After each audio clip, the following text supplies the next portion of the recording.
Now we've got two jingles. Hello, and welcome to Rewatchable, where we rewatch shows we love and share our thoughts. I am Sarah. And I'm Clint. And this episode we're focusing on Avatar: The Last Airbender, Book 1, Episodes 7 and 8, The Winter Solstice, Part 1 and 2. So a quick overview of Part 1, entitled The Spirit World, courtesy of the Avatar wiki page. Team Avatar reaches an Earth Kingdom village which is being attacked on a nightly basis by a monstrous spirit called Heibai. When Aang attempts to reason with the spirit, it kidnaps Sokka, prompting Aang to go after him. Aang accidentally ends up in the spirit world, where he is told that his previous incarnation, Avatar Roku, has a message for him. Returning, Aang proceeds to calm the attacking beast, restoring peace to the village. Meanwhile, Iroh is captured by the Earth Kingdom, which seeks to have him prosecuted for past war crimes. This causes Zuko to briefly cease his pursuit of the Avatar and free his uncle from his captors. So let's talk about this. So yeah, I think looking back on this episode, I usually have disliked it more. Mm-hmm. Like in the grand scheme of episodes, but I think that's the underlying theme of this rewatch is that Sure. I'm finding new things to enjoy that I didn't expect from episodes that I previously have kind of panned. Okay. Because I feel like this episode, I always gave it a kind of lower score because of it's a little bit slower. There's not as much happens. It's kind of just set up for the next episode. The spirit beast of the forest, Heibai, actually, I felt like it didn't really serve that much of a purpose other than to just introduce Aang to the spirit world. And so it was kind of like it wasn't connected to the next episode in any way, really. You know, like they come across this village and this spirit, which turns out to be a panda bear, the spirit of the forest, it is really angry because the forest has been burned, and Aang solves it, you know, but then it's like, oh, that's it, you know? Yeah, and then it just goes away. And then it just goes away. It just walks away, you know? So I totally get what you're saying about this episode.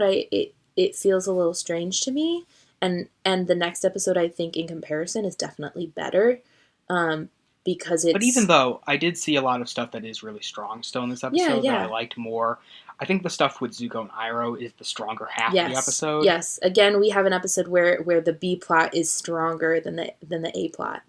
Mm-hmm. What did you like about that? About the Zuko plot? Okay, I can go. Let me go chronologically. Sure. I like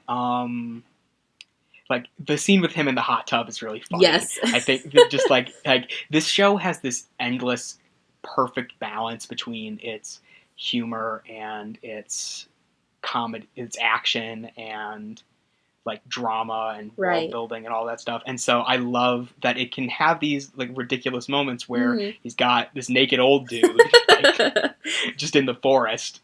Yeah. And his nephew's like, hurry the fuck up, get out. My favorite thing is I love how Iroh is so... he plays the bumbling old man bit so well, because he's actually, like, whip smart, you know, and so powerful, but he plays to his advantage, because when you first look at him, he doesn't look like much, you know, and so people underestimate him, and he's so good, like, you know, when he's, like, playing, he's acting and acting like, oh, I'm so tired, and then he falls off the horse and leaves his sandal behind, you know, so Zuko can find him. I'm like, that's so smart, because they have no idea what he's doing, like... Yeah. But you know, they don't but care, he knows even if exactly, they notice the shit. He knows exactly what he's doing. And then the bit, I mean, they still capture him, but the bit where he, like, takes them on with his firebending while he's still in chains, you know, and then like rolls off the mountainside. I'm like, wow. He's a tough man. I think like a few other things that's really fun with it, that even though Zuko yelled at him saying, Mhm. "We're leaving in 30 minutes with or without you," he waits like 8 hours and Of then course goes he after does. him, like saying, "Oh, and now I'm going to go chase him by myself." Because he's got a hot head but a sweetheart. Yes, he loves his uncle. And He loves his uncle. he loves It's his his soft uncle. spot. I mean, and I will see that more actually. But Zuko, yes, Zuko, it's there. It's beneath the surface. It's more and more every episode. We just see a little bit more Zuko. Maybe he's not such a bad guy, but we'll see. Yeah. Also, quick note: since we're talking about Zuko and Iroh, when Zuko comes to rescue Iroh, and he breaks the chain with his feet. How is that possible?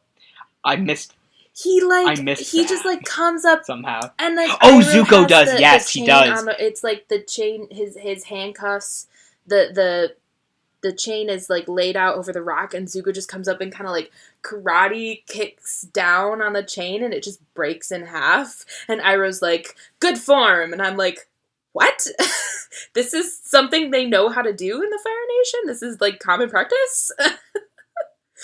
Based on the evidence from the entire show, it seems to be that Zuko has super strength. Okay. And they never talk about it. That just It's just accepted that he's ridiculous. I can go through at least 3 moments where he shows strength that a human should not have. Okay, well then I guess we'll just leave it at that. But I was like, yeah, and we can point out the running gag of Zuko is stronger than a human should be. Because I feel like that's something I can do throughout this. Yeah, because they never talk about it. They never address it. It's just like, like it's cool. Like it was so cool, but I was just like, but then they don't talk about it. Like they pass it off as like such a normal thing, and I was like, that's not normal. I think 2 other quick things with the Zuko Iroh plot. That like the fact that this show is just really good at intertwining plots all the time, right? In interesting ways. And I thought one thing that I honestly wish we got more of in this show is when Aang is flying on Fang the dragon spirit. Iroh can see them. Yes. And no one else can. Yes. I had that note too, and I was like very confused about it. I don't remember. Is there something later that happens with that? Because I can't. There's a little bit, very small. Okay, because I couldn't remember if they ever addressed that, and I was very confused. I was like, "What's with does Iroh have superpowers? I thought only the Avatar could bridge between the spirit worlds." I don't know. I guess we'll see. It's pretty cool. And that Zuko actually sees Katara flying around on Appa while he's going after his uncle. And he decides not... Well, because he doesn't know if it's just Katara. He just says, the Avatar. He thinks it's the Avatar. And he decides to prioritize his uncle over finding the Avatar, over his obsessive quest, which is, again, another display of how Zuko may not be such a bad guy. Yeah, so, and I think my final note for the Zuko Iroh plot is that in that final fight, you're rooting for Zuko and Iroh to beat up the Earth Nation. To beat up these Earthbender guys. Yeah, and technically, they're supposed to be the good guys. The Earth Kingdom, you're Earth Kingdom soldier, but because you have this attachment to Zuko and Iroh, you feel like, oh, kick those guys' butts. Like, destroy them. Yeah, and you like, you sit there and you're like, I'm rooting for them. How did this happen in only 7 episodes? Like, the first time we saw this little brat, like, I hated his guts. And then just, like, within 7 episodes, you already have this, like, attachment to them. And it's part of this general complexity where this show is always trying to show you the shades of gray of each nation.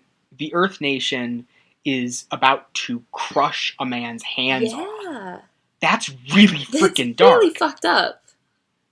That's what I was thinking too. I was like, geez, this is kids' show? Like, these dangerous hands must be crushed. Yeah, that's super violent. That's like, if that had actually if they had actually gone through with it or whatever, like, because that's some extrajudicial shit. That could have been like some Game of Thrones shit, like. I think the interesting thing with this show which you're already starting to see. I mean, Hmm. and so the thing about the show is there's never really one main villain Yeah. The Fire Lord is the closest to it, but to he's the such villain. an off-screen presence at this point that At he's not this really point, real. he's not really anything. I think perhaps spoilers later he will be, but even then, we can talk about that in a moment. Anything else from this episode that that's not spoilery? I think there's a couple of quick things I can say Sure, about the sure. Aang plot that I think are interesting Hmm. enough. I really like the whole idea of spirits kidnapping people because I feel like that connects to a lot of old stories. Yeah, tell me about that. How so? I think like the things that popped up into my head were like there's like classic stories of fairies kidnapping small children and replacing them with changelings. Mm-hmm. Or stories of like lusty spirits seducing men into the forest. Yeah. And like I was trying to think of like, okay, is there anything where it's like like there are some like stories of like things like trolls and things that just like steal humans to eat them and things like that, which Mm-hmm. isn't what's happening here. But like I think it just it feeds into this whole, you know, mythology Right. aspect that I think is it's fun. I think it's an enjoyable story to do that. I think the Um, I think the biggest thing that the panda spirit reminded me of was like it was kind of like a Princess Mononoke moment where hmm, it was like the spirit it was this like nature spirit hmm. the natural world is being upset and overturned, and so like these forces are kind of causing bad things to happen because they're upset, you know? I see what you're saying, but it just makes me dislike this episode more because thinking Really? about how well Princess Mononoke handled the animal spirits fighting against humans thing, Okay. it just makes me think, oh, this show didn't handle it as well as that greatest of all movies. Okay, well, All right then, so we can move into episode 8 then. um, okay, episode 8, Winter Solstice Part 2, Avatar Roku. Quick Okay, overview. Aang travels to the Fire Temple to speak with Avatar Roku on the winter solstice. In addition to being chased by Zuko, a Fire Nation blockade led by Zhao attacks them but does not manage to stop them. Arriving at the temple, Aang is shocked to learn that the 5 fire sages which tend the temple are no longer the Avatar's allies. However, one sage who remains loyal, Shu, how do you pronounce his name? Shu? Shiyu. Shiyu, helps Aang to reach the sanctuary where he is to speak with the past Avatar. Roku informs Aang about Sozin's comet, which gave the Fire Nation the power to start the war 100 years prior, and will give them power again to finish it upon its arrival at summer's end. Aang defeats Zhao, Zuko, and the sages when he manifests the spirit of Roku, who destroys the temple. And that is episode 8. Yeah, it is really quite a major jump from the first part, which is Yes. like this slow, ponderous episode. Like it almost doesn't feel like they really should be parts 1 and 2 Yeah. of like a two-parter episode, It's mostly because they the whole feel the spirit world pacing doesn't really connection work together. thing. Yeah, like of course there's the dragon that shows him you have to go to the Crescent Island Yeah. in episode 7, and then he goes, but they're very distinct They stories, really are. especially because like there's this whole thing with Zuko and Iroh that like is completely separate. Hmm. So it's like got so if you say that the Aang plot feeds directly into this, the Zuko Iroh plot doesn't. So you've Yeah. got this half a story that doesn't continue on into episode 8. Right. I was very appreciative of the guy who seems to be the leader of the village that Heibai was attacking for just saying go and like Right. getting them out of there as quickly as possible. Right. I was like, oh, we don't have to waste a bunch of time with exposition about these characters who we're never going to see again and don't care about very much. Sure. Um, Yeah. let's just get to the plot that's interesting here Yeah. today. Oh, a quick note from the beginning of the episode before we get into like the action was Aang's already developing that like the like savior hero guilt complex, you Mm-hmm. know, that's so common with so many, you know, like he's very much a like, you know, Protagonist syndrome. he's like the chosen one character, you know, in a lot of Yes. books. And so he's already got that like guilt thing going on where he thinks he needs to go it alone because he doesn't want other people to like die for him, Get hurt. to get hurt Yeah. because of him. Because Mhm. he mentions that he doesn't want Katara and Sokka to go with him because, you know, if they got hurt, he'd never forgive himself. And I'm like, Aang, stop being a dummy. Like, Which yes, they get rid of very quickly, thank yes, that's a God. valid feeling to have, but like, you can't do this alone, and they want to come Mhm. with you. So, Yeah. you know, He's like, yeah, I was being stupid in like 20 seconds. yeah. So, thank God. That's something We don't. that's something this show does a lot is like they introduce like interpersonal conflicts and then they just resolve them like that. They're just like, I'm sorry, Katara, I was being stupid. And Katara's like, no, I was being stupid. It's okay. We're friends now. And I'm like, great. Mhm. Everybody's Like, it buddy takes buddy Harry again. Potter 7 books to get that, but Aang Yeah. gets it in 20 seconds. Exactly. I mean, that's not to say it won't come up again, but for the Yeah. time being, he's like, okay, I need my friends. And I'm like, good. Yeah. Mhm. So let's go do this solstice thing. Also in this episode, we learn a little bit more about Zuko's banishment. I don't know why I wrote that note down. What did we learn Mhm. about Zuko's banishment? Well, that it's basically illegal for him to enter Right. Fire Nation waters. Right. Like they come across a blockade that is there to stop Earth Kingdom Navy soldiers Mm-hmm. from entering the Fire Nation, principally, but it ends up being there as an impediment to Aang and Zuko this episode. Yes. And Uncle Iroh is saying, hey, you shouldn't go here. This is like the stupidest thing you've ever done. Yeah. You're gonna get kidnapped and executed. Like, And stop. he should listen to Iroh, but of course he doesn't. Of course not. Of course not. Like, even as long as his uncle is currently safe, he's like obsessed with getting the Avatar. Yeah, basically.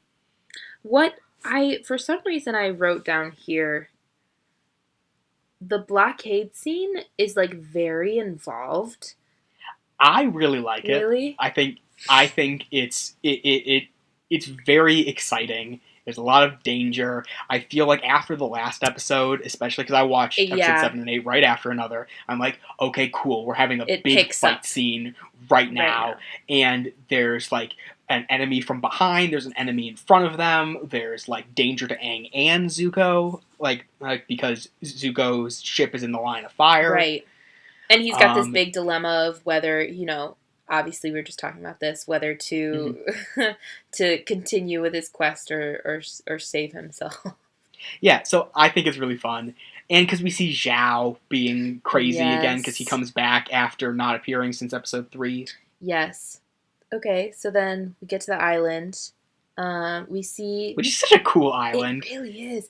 The temple is built like inside a volcano. Which is endlessly erupting. Yes! It's great setting. Yeah. And like Crescent Island, like Crescent Moon shape, that's always fun. We'll see much more of the Fire Nation in season 3, but I just like this feeling of like, oh, these are kind of like a tropical archipelago with like everything. So it's cool. It's a cool introduction to the Fire Nation because so far I think they've only been traveling like through the Earth Kingdom at the moment. Like Fire Nation controlled Earth Kingdom a lot of the times, but still the Earth Kingdom, which has a very different terrain than a lot of the Fire Nation. Absolutely. We also see the fire sages again, technically, because we technically saw them in, what is it? Episode 3. It was the second episode, right?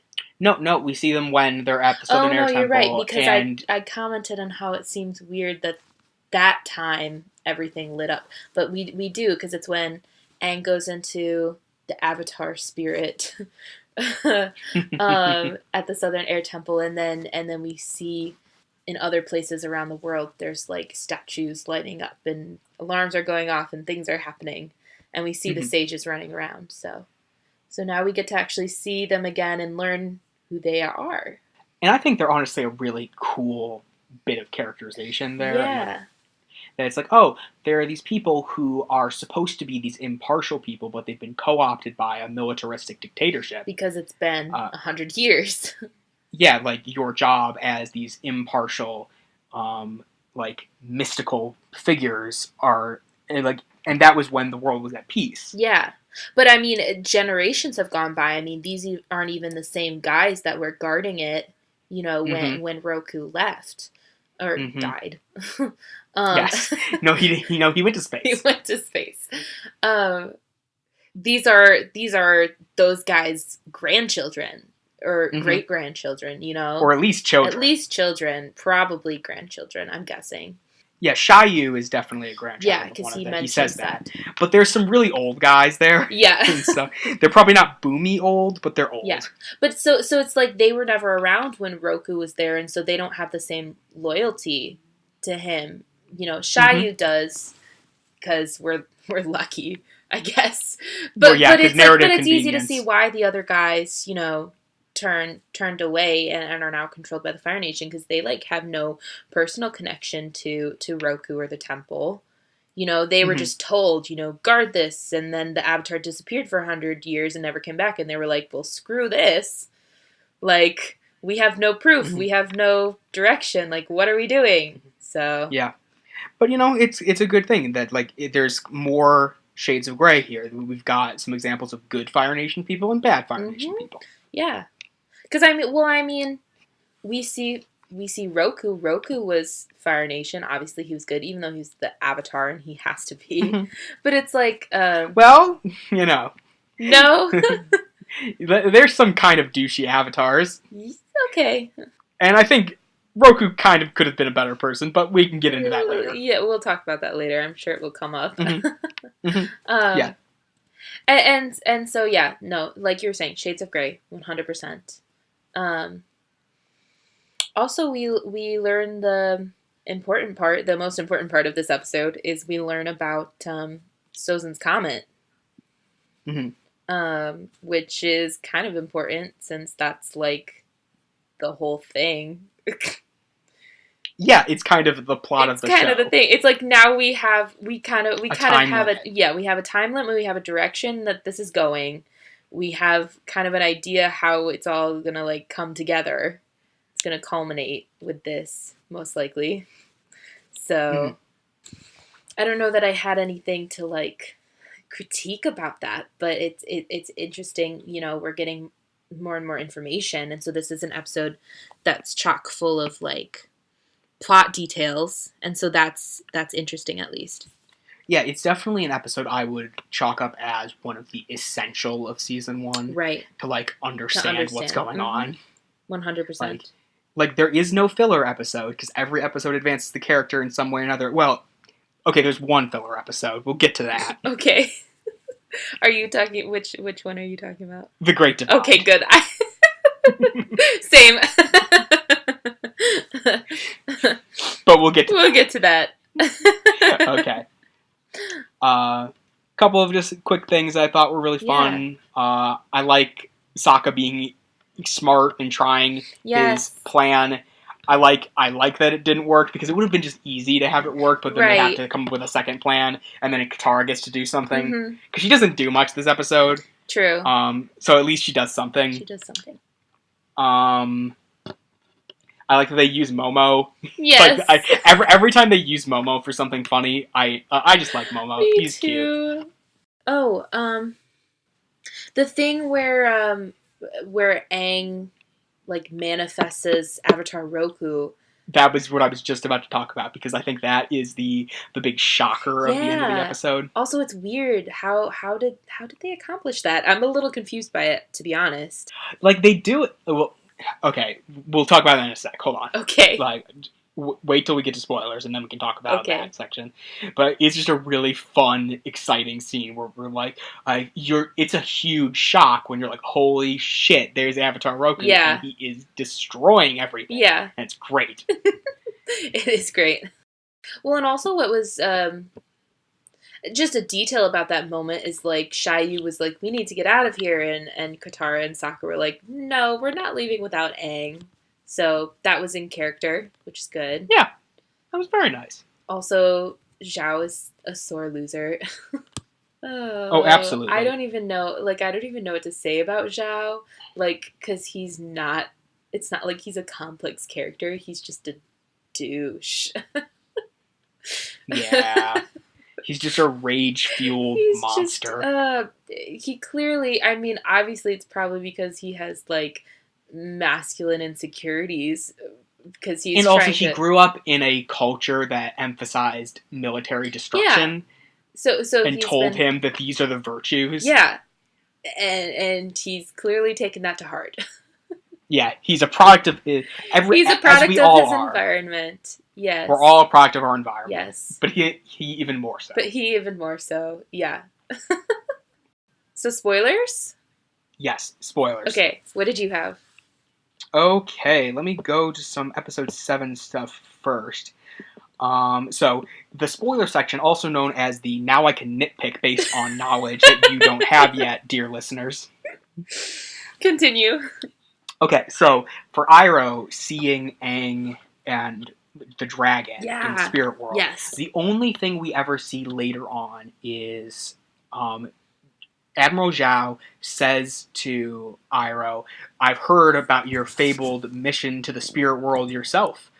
So there's like rumors that Iroh has already been to the spirit world for one reason or another, but they don't go into it at all, and it really is disappointing. That is disappointing. Yeah, but it still is really, like, it's part of just, like, this character being the best character. I wonder if, you know, I wish they had gone into it, because now I'm, like, thinking in my head, I'm like, why would he try to venture in the spirit world?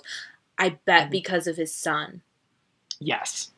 100% that has to be why he tried to go into the spirit world. Oh, yeah. But I want to know, like, if he succeeded, and if he, like, got to see his son again. Mm-hmm. Like, so they never explain it. That's annoying. That's super annoying. Yeah. But it's just part of what makes him a mysterious, fun character. True. There's, like, so much that we still don't know about him. Okay, so, nitpick number 2. Okay. So, we see about 20 to 30 ships. Are they lined up across the entirety of the border? That would be insane. Yeah, and, like, if most of the west coast of the Earth Kingdom is Fire Nation colonies, I'm not even sure they really even need this, because the Earth Kingdom doesn't have any ports over there to, like, send out battalions of ships, and we never see any ships for the Earth Kingdom at all. Right. Let alone giant metal steam vessels. Sure. That can, like, with artillery. Yeah. Like, the best ships we see elsewhere are ships that are made of wood with sails. Yeah. Like, no one else has steamships except Fire Nation. Right. So I'm like, do you really need this? This seems like it's just here in case the Avatar decides to fly to Crescent Island. Probably. Also, next nitpick. Why is Zhao there? The last time we saw him, he was pops up everywhere. You need an asshole to be an asshole. But this is, like, what I would imagine would be out of the way, shitty, like beneath him. Yeah, exactly, because he seems to be the commander of a shipyard in the Earth Kingdom when we first meet him. Why is he now commanding a vessel in a blockade that's never been attacked? Everywhere. See, that's the thing. I don't even know what his job is, because he just shows up randomly everywhere, and they've never said... It makes sense later on when he's an admiral, because then you're in charge of everything. Yeah, but at the moment, he's still a general. He's a commander. Commander, whatever. Yeah, because a general would be a land-based position. Sure. I'm not versed. And he's a Navy guy. I'm not versed in these terms. Clearly you are. The quick version that I'm aware of is that generals are land, admirals are sea. That's pretty much all I know. But when he gets made an admiral, because he's at that base, because that's in episode 13.